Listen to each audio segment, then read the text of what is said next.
Сәлем достар, бүгін мен Дидар. Бүгін мен ертегі айтатын боламын. Балаларыңызға айтып берсеңіздер болады. Бүгін мен ит пен мысық адаммен қалай достасты деген ертегіні айтып беретін боламын. Ал ендеше бастаймыз. Бір күні шал мен кемпір болыпты. Олардың баласы жоқ, өздері тұрыпты. Кейін олардың үйлерінен тышқан қаттап кетті. Сосын шалдың алдынан мысық өтіп бара жатты. Сосын шал айтыпты: мысық, бізді тышқандардан құтқаршы депті шал. Сосын мен тышқаннан құтқарсам не бересіңдер деп айтыпты шал. Ой, мысық айтыпты: жайлы үй, жайлы орын, неге береріміз жоқ, жарайды құтқарамын деп тышқанның бәрін қап салыпты. Сосын ол олармен бірге тұрды. Кейін олардың үйлерінен қасқыр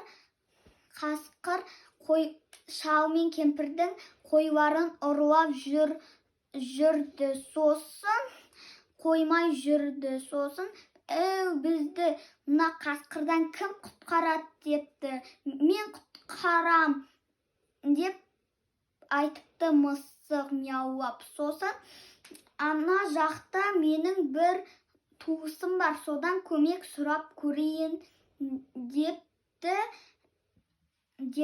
шал. Сосын мысықты да ала кетті. Сосын бара жатып итті тауып алады. Әу ит, бізді қасқырдан құтқаршы депті. Ой, бір бәледен құтқаршы депті мысық. Ол не бәле деп сұрапты. Ит. Сосын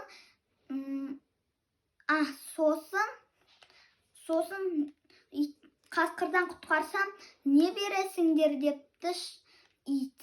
Ал шал айтты: жайлы үй, жайлы төсектен басқа ештеңе бере алмаймыз деп арттарынан жүрді. Сосын үйді күзетіп отыпты.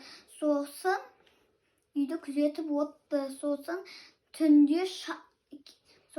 түнде қасқырдың келе жатқанын ит сезіп қояды. Сосын ит қасқырға қарай тап береді. Қасқыр оның аузына түсе жаздады.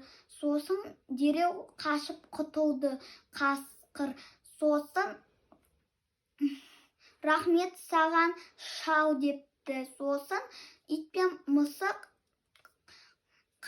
қариялармен бірге тату-тәтті өмір сүріпті.